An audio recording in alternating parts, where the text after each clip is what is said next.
just like that.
Alright, happy Sunday everybody, and today we are here to review and to give me some initial impressions on the Pegasus 37 Flyease versus the Asics Evoride. Both are categorized under the daily trainers category, and they are both under the same price range of the under sub 500 ringgit price range, which is roughly about 110 US dollars.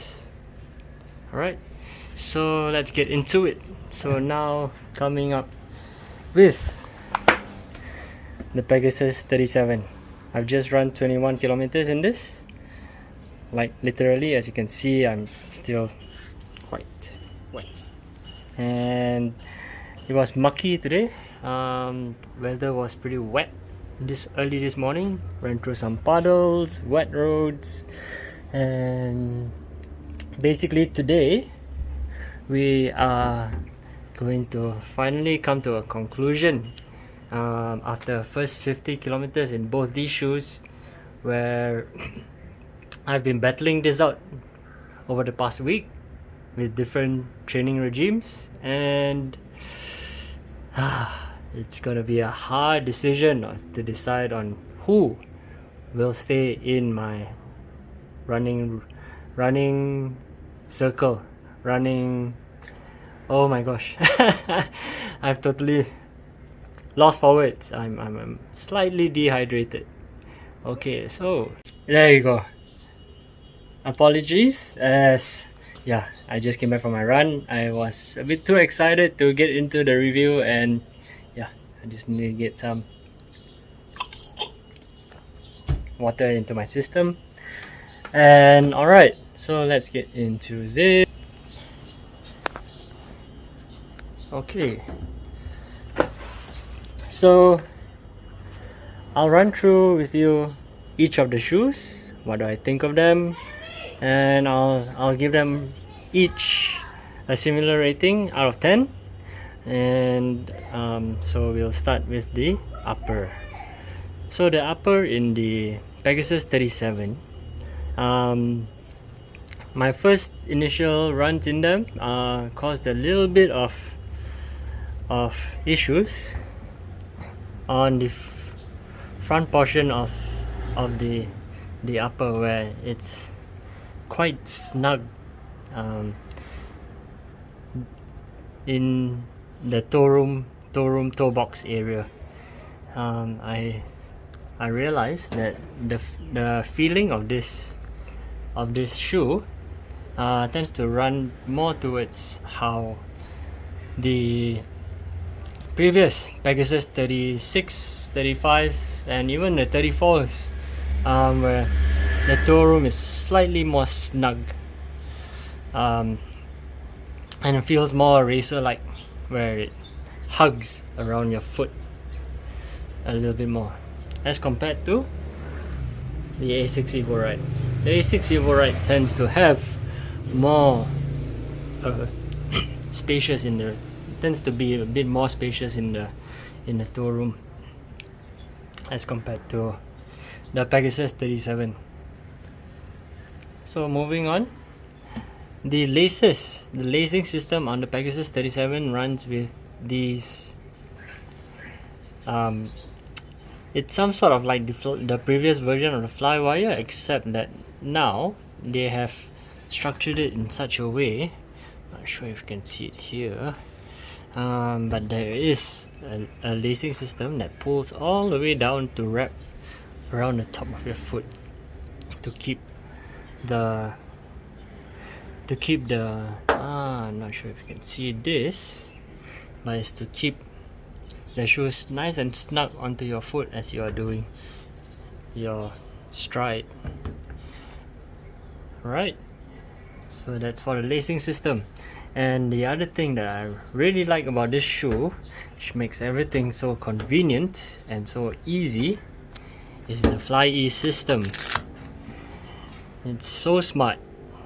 Really, it boggles my mind, because I would have never thought that a zip system could actually withstand such a abuse, especially through a run. I thought that it would actually come off, but just by having this elastic here, this Velcro strap here keeps the lock down so that the shoe doesn't open up. So after your run, all you have to do, everything is all set up already. You don't have to struggle. All you have to do is unzip and you're pretty much out of the shoe. There. Then getting back into it, just zip back up. Can't do it with one hand. Let's see. Alright, zip back up, gets back in, and the adjustment side done on the opposite side, which is here. Adjust all your laces along the line, and this just sits right there. There is ample room for you to adjust in order to keep the tension. And I find this seriously very convenient to have, and there's no fiddling of loose laces on your runs. So plus points to that. On top of that as well, the Pegasus has a new engineered mesh. As you can see, it's sort of in between the the Flyknit on the Zoom Fly and the Vaporwave, where it's a bit hard. It's more water resistant as compared to the Flyknit, and at the same time it's relatively breathable. Surprisingly, I was actually quite skeptical about that. Okay, and moving on to the heel counter, I would say that the heel counter is quite stiff. Holds your Achilles tendon here, your heel in place relatively well. It's like a cup, as you can see. And this lip here, according to some reviews, have been giving some people some issues, but I'm mostly wearing mid socks, and so far I've not been bitten by these shoes yet.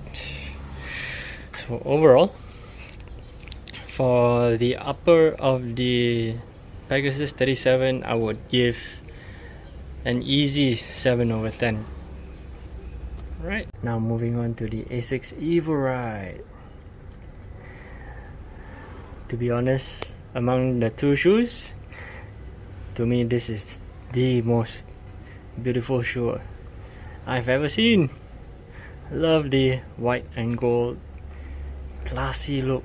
Looks so Greek at the same time, so classy. Love it. Okay, so coming into the review, let's start with the upper. So Asics have given this shoe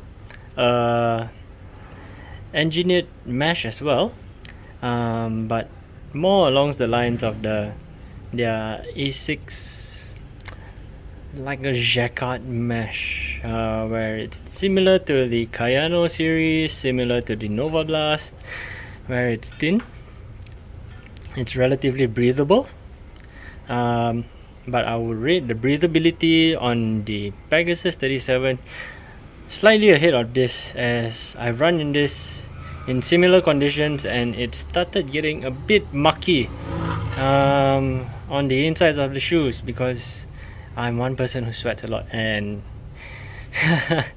having these shoes go through my sweat test, I believe I will be able to tell the difference between a shoe that's breathable and a shoe that's really breathable.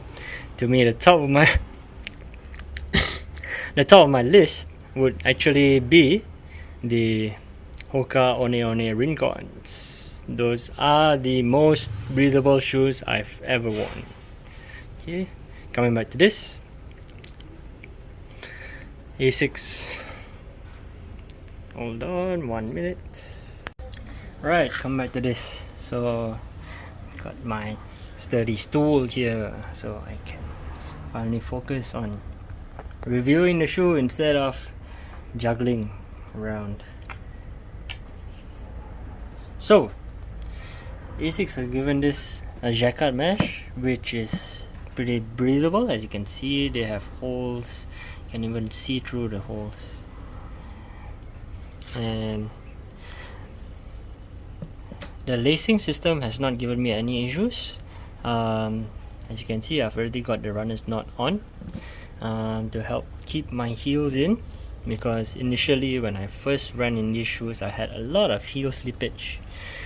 Surprisingly, as you can see, the heel cup is very well cushioned, and I would actually think at the first thought that Asics would actually make it a bit more stout. It's stout, but it surprisingly doesn't keep my heel in place without the runner's knot.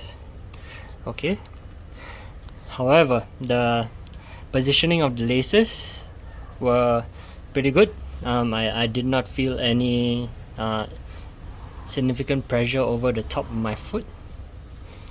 Okay, and as you can see, they have used their logos as sort of a lead up, as you can see, to keep the top of your foot intact. There is some structure to keep the top of your foot down.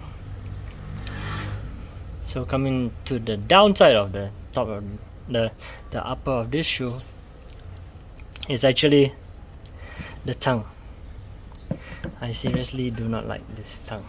This tongue, I feel, is too thick. It's too plush and it's not gusseted. As you can see, it flaps all over the place. Number one. Number two is, I'm not sure if I'm the only one facing this problem, but I tend to feel the heel of my other shoe, it tends to kick this tongue. As you can see, there are some marks here. See, I'm not sure why. And are my legs crossing? It tends to happen on the back end of my stride, and I can feel this tongue just sticking there and keeps wanting to get kicked. So I do not like this tongue. The tongue on the Pegasus 37 is one of my favorites. It's minimalist, and as you can see, it has a curve here where it sits nicely over the top of your heel, just there. So it sits like a V, so it doesn't interfere with your run stride. So overall, for the upper, I give the Asics 6/10, as I feel they can make it a lot more breathable. more holes, I suppose, because my few runs in this shoe, I've already felt that it was a bit stuffy on the inside. Could also be due to the excessive cushioning on the heel cup and the tongue. As the tongue, you can actually feel on the inside as well, it's actually very thick. Not my favorite. Okay, so now we come to the midsole. The midsole material is pretty much what differentiates most of the shoes. So with Asics, they are using the flight foam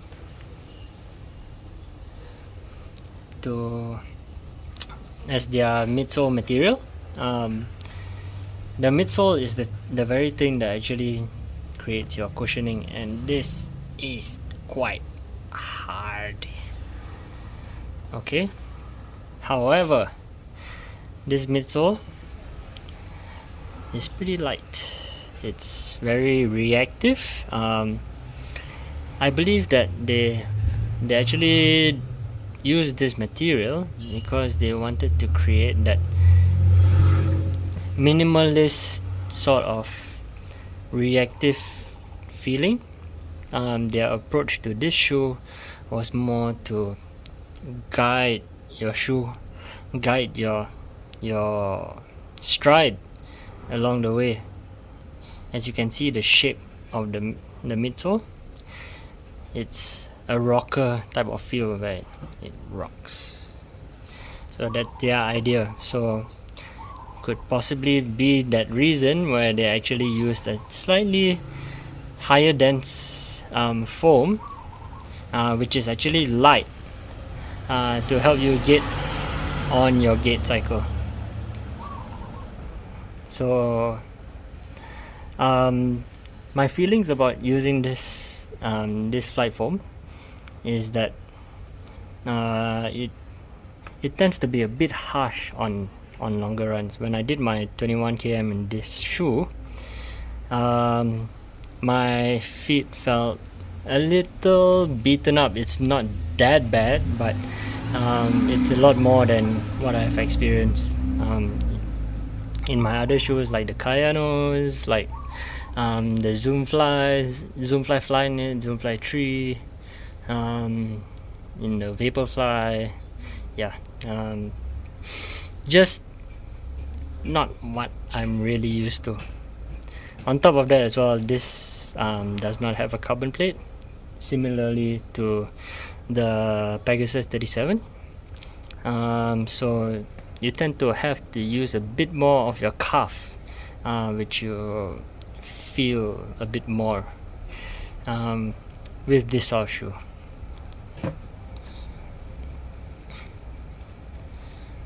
So, and the other thing with this shoe as compared to the Pegasus 37 is that it, as you can see, it has a lot less stack height. I'm not sure exactly how much less. However, it has a lot less cushioning as compared to this. As you can see. So it depends on the type of runner you are. However, I think I have been spoilt. My feet have been spoilt with a lot of cushioning right now, and I do enjoy cushioning. So in terms of the midsole, I would give Asics 6.5 out of 10 for for in terms of midsole. Alright, so moving on to the midsole of the Pegasus 37. As you can see, it basically uses the React foam from the front to the back, similarly to the Zoom Fly. However, this does not have the carbon plate. It's not assisted, but it does have an air zoom unit right here in the forefoot. It's basically to help you to relieve some pressure when you are landing, and to give you a bit more bounce. Paired with the React foam, I have felt that this is quite a good pairing. To be honest, I don't really feel the air zoom unit up front. Even after today's run, I don't really feel it. I might not. I don't know what to feel. I was expecting to feel a bit more squish, but I didn't really feel it. However, the ride in this shoe using the React foam is a lot more comfortable as compared to the flight foam in the Asics Evoride. The drawback to using the React foam, I believe, is actually the weight. React foam tends to be a bit more, as you can see, it's more squishy. However, it is more heavy. It's closer to how the Adidas Boost foam used to be.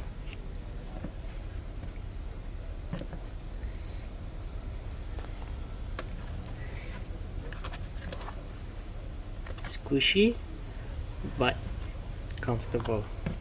So, how do I rate this midsole? In terms of midsole and the combination of having the zoom unit in there, which I don't really actually feel, I would actually give this midsole a 7 out of 10, as the entire package, together with the stack height and the energy return from the React foam, it's more apparent as compared to the flight foam in the Asics Evoride, which I believe that is where the difference between both the shoes are. Okay, so on the last part of the shoe, we have the outsole. So basically, Asics uses quite a bit of the outs. Okay, let's see if you can see it from here. As you can see, there are two color tones. One is exposed foam, which is the one in white, and then you have this, which is the Asics A-Hard rubber, which is their high abrasive rubber, which is supposed to be for high abrasion, to increase the longevity of your outsole. So, what do I think of this outsole? Personally, I hate it. It's, to me, the biggest downside of the Asics Evoride. The outsole is so slippery that I would actually compare it to my New Balance Field Core, which is currently still the most slippery shoe I've ever worn. This shoe, I thought would have run in after 15 to 20 km, but no, it did not. The rubber over here is so hard that it feels like rocks, running on rocks. So when I went over wet tiles in Desa Park City, some wet roads, even on tarmac, I was actually slipping on tempo runs, and at Bukit Jalil, wet cement, painted roads, painted pavement, the shoe fails in pretty much all the departments over here from my perspective, and personally, it's quite sad. Oh yes, and the worst part of this whole thing to me is my last run with it on the treadmill. I'm not sure why. It's the first shoe I've ever run on a treadmill where it was actually slipping on the treadmill belt. That's a big no-no for me. So overall, for the outsole of the Asics Evoride, I'm sorry, but I have to give it a 3 or 2 out of 10. make it a 2 out of 10 because I can't think of why these shoes are good. However, the extra 1 over 10 for this shoe because I think that these shoes will outlast a lot of shoes, maybe over 700-800 kilometers. I would say easily this shoe will last as compared to most other shoes, as this rubber is really hard. Sad. Now coming with the Pegasus 37, I apologize as I just ran in these and you can see some trail mud, some gunk getting stuck in between the waffles, as you can see. So if you're not a fan of that, I don't think this is for you. However, the outsole of this shoe is surprisingly grippy. Nike has done quite a good job on these, as these studs here, they do very well in the wet, on the dry surfaces, in some loamy grass, wet pavements. I've run in just now mossy pavements. I had no issues in them whatsoever, surprisingly. However, I do believe that Nike spent a bit too much on the outsole, as I believe that they could have done with a lot less rubber as compared to what's going on over here. Yeah, I don't think anyone's going to use this rubber here. I think it's more of a reinforcement, as I can feel that the rubber here is a bit harder as compared to stuff over here. And also on the heel, you can see that the rubber is really thick and it would last for a pretty long time. I think that this rubber is relatively hard, however not as hard as the stuff on the Asics Evoride. So as far as I'm concerned, I think that these shoes, my prediction of these shoes would probably last at least 600 to 800 kilometers. I will do a longer review as in time to come to see how much this has run in. So far this shoes has just hit 55 kilometers. As you can see, there is zero sign of wear.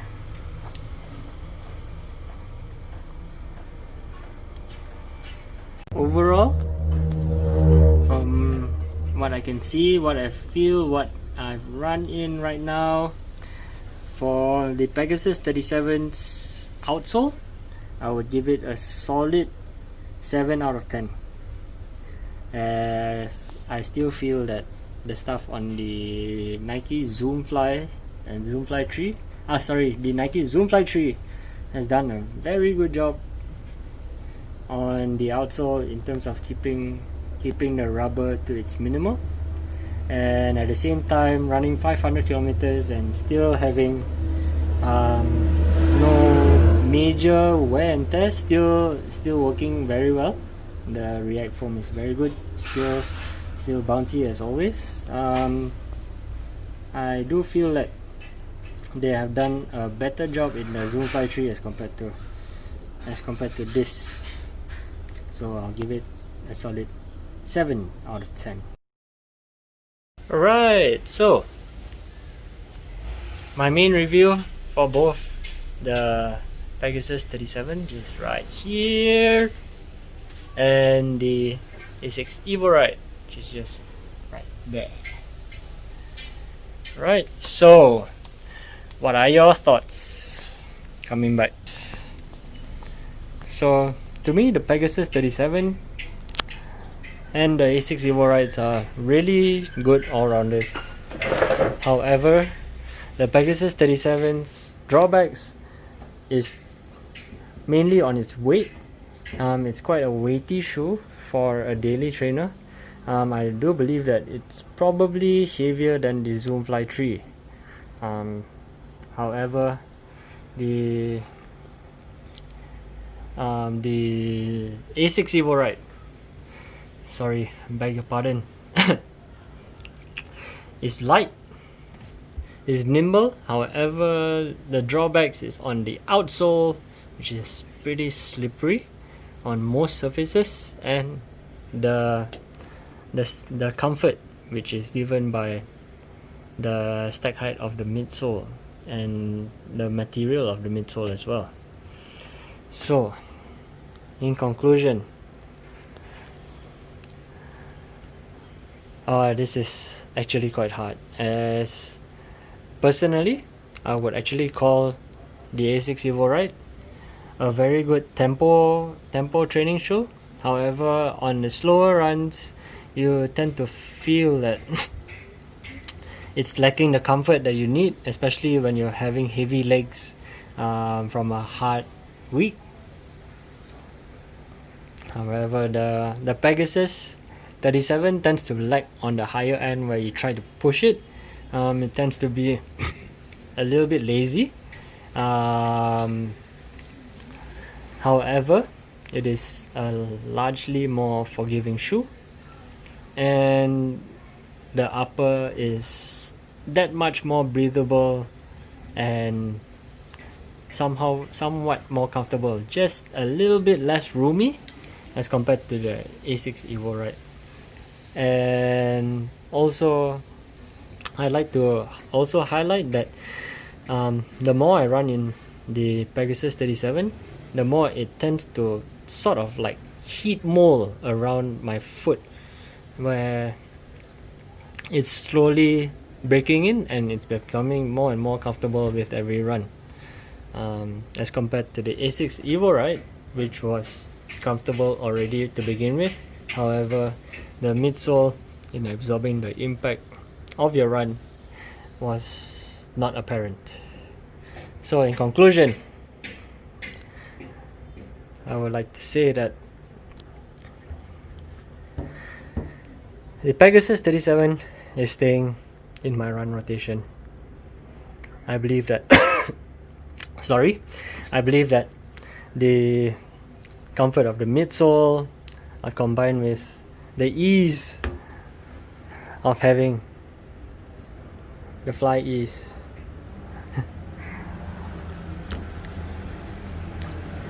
is really just mind-boggling. And also mainly the upper and the breathability, and also on the comfort of a daily shoe. So it's not as fast as the Asics Evoride, not as light. However, I do appreciate my daily shoes to be that much more comfortable to reward my runs. So thank you everybody for tuning in, and I'm wishing you a great November ahead.